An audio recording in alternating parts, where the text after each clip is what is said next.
आइए स्टूडेंट अब हम मूव करते हैं नेक्स्ट टॉपिक की तरफ which is ozone layer depletion.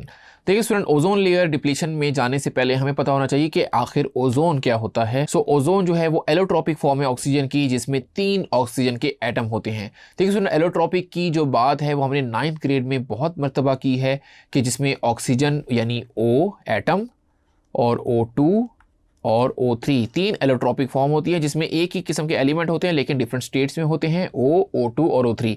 यहाँ पे ये जो O3 है ये एक्चुअली ओजोन, इसको हम कहते हैं ओजोन, जिसमें 3 ऑक्सीजन के एटम मौजूद होते हैं। अब स्टूडेंट, जो इसका काम क्या होता है, ये एक्चुअली होती है स्ट्रेटोस्फेयर में। मैंने आपको लेयर्स ऑफ एटमॉस्फेयर पढ़ाया और वहाँ पे बात क्या बताई कि ओजोन की जो फॉर्मेशन होती है वो कहाँ पे होती है, लेयर ऑफ एटमॉस्फेयर, जिसमें स्ट्रेटोस्फेयर लेयर है। अब जो सूरज से रोशनी आ रही है जिसमें अल्ट्रावायलेट रेडिएशन है और इंफ्रारेड है, इंफ्रारेड तो हमारे लिए नुकसानदेह नहीं है, अगर अर्थ पे भी आ जाए वो हीट रेडिएशन है, उसका कोई नुकसानदेह नहीं है। लेकिन अल्ट्रावायलेट रेडिएशन उसको ये ओजोन लेयर फिल्टर आउट कर लेती है। उसके साथ ये रिएक्शन करती है। फॉर एग्जांपल O3 है, अगर ये O3 का मॉलिक्यूल मौजूद है, ये अल्ट्रावायलेट रिएक्शन के साथ अल्ट्रावायलेट रेडिएशन आके इस पर टकराएंगी और ये अपने आप को कन्वर्ट कर लेगा O2 यानी ऑक्सीजन गैस के अंदर और एक एटॉमिक ऑक्सीजन के अंदर। अब स्टूडेंट, ये जो एटॉमिक ऑक्सीजन है ये दोबारा ऑक्सीजन के साथ O2 के साथ रिएक्ट कर जाती है, क्योंकि बहुत रिएक्टिव होती है, और ये दोबारा क्या बना देती है, ओजोन बना देती है। तो स्टूडेंट, ये फॉर्मेशन और डिकम्पोजिशन ऑफ ओजोन यहाँ पे जारी रहता है, किसकी मौजूदगी में, अल्ट्रावायलेट रेडिएशन की मौजूदगी में। यानी यहाँ पे ओजोन का मॉलिक्यूल उस अल्ट्रावायलेट रेडिएशन को इस तरीके से रोक लेता है। स्टूडेंट, आपको यहाँ पे क्या बेनिफिट होता है, क्योंकि अल्ट्रावायलेट रेडिएशन अब ज़मीन पे नहीं आ रही, अगर वो आ जाएँ खुदा ना खास्ता वो जब आके टकराती हैं तो ये स्किन कैंसर करती हैं, इतना ये कार्सिनोजेन रेज कहलाती हैं। अब यहाँ पे ओजोन का जो फॉर्मेशन है और ओजोन की जो ब्रेकेज है वो आपस में इक्विलिब्रियम पे रहती है। लेकिन स्टूडेंट, ह्यूमन एक्टिविटीज़ ने इस इक्विलिब्रियम को एक्चुअली किया है डिस्टर्ब। यानी हम लोगों ने एक्चुअली रेफ्रिजरेशन का यूज़ किया, हम लोगों ने एरोसोल स्प्रे का यूज़ किया, जिससे की वजह से क्लोरोफ्लोरोकार्बन एयर में रिलीज़ हुए। जब वो एयर में रिलीज़ हुए तो वो ओजोन पे जाके टकराए और क्लोरोफ्लोरोकार्बन ने वहाँ पे रिएक्शन दिया, जिसके बारे में मैं अभी आगे जाके बताऊँगा भी। उस रिएक्शन से ओजोन लेयर एक्चुअली क्या हो रही है, ब्रेक हो रही है, और जिस जगह पे ओजोन लेयर ब्रेक हुई उसी को हम कहते हैं ओजोन होल। ओजोन होल को स्टूडेंट हम डिफाइन करते हैं, the region in which the amount of ozone has been reduced is called ozone hole. यानी वो एरिया जहां पे ओजोन की अमाउंट कम हो रही है उसको हम कहते हैं ओजोन होल। और स्टूडेंट, सबसे पहले ये ओजोन होल ऑब्जर्व किया गया 1980 में अंटार्कटिका के अंदर। अंटार्कटिका का एरिया, वहां पे सबसे पहले इसको ऑब्जर्व किया ओजोन होल को, जहां पे कैंसर की बहुत सारी बीमारियां भी प्रोड्यूस हुई।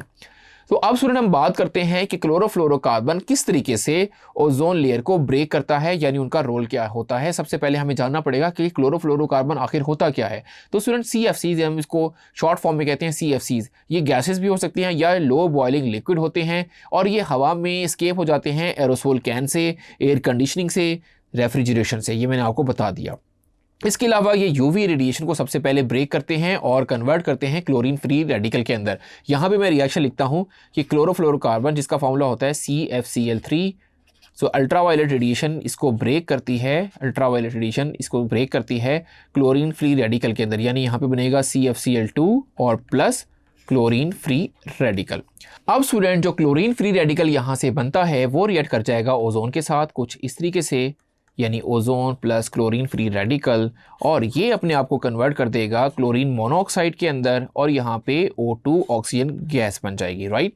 अब स्टूडेंट, नेक्स्ट रिएक्शन ये होगा कि जो क्लोरीन मोनोऑक्साइड है ClO जिसको हम कह रहे हैं, ये मजीद रिएक्ट कर जाएगा उस एटॉमिक ऑक्सीजन से, जो कि एक्चुअली UV रेडिएशन जब टकराई थी ओजोन के बाद उसके नतीजे में एटॉमिक ऑक्सीजन बनी थी।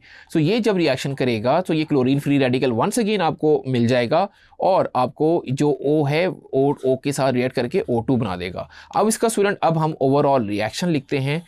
ओवरऑल रिएक्शन में क्या होता है कि लेफ्ट वाली चीज़ें राइट वाली चीज़ों के साथ कैंसिल हो जाती हैं। तो देखें, ये ClO इस ClO के साथ कैंसिल हो जाएगा, ये क्लोरीन फ्री रेडिकल इस क्लोरीन फ्री रेडिकल के साथ कैंसिल हो जाएगा, और फाइनल इक्वेशन आपको क्या मिलेगी कि O3 प्लस O, और यहाँ पे आपको क्या मिल रहा है 1 and 1 2 moles of O2।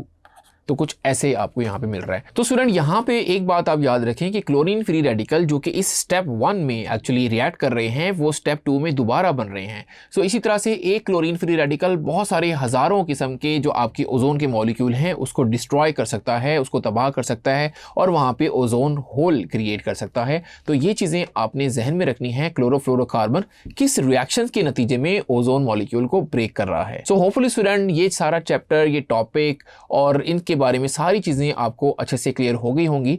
This is Abdullah signing off from tutorial.pk। Thank you.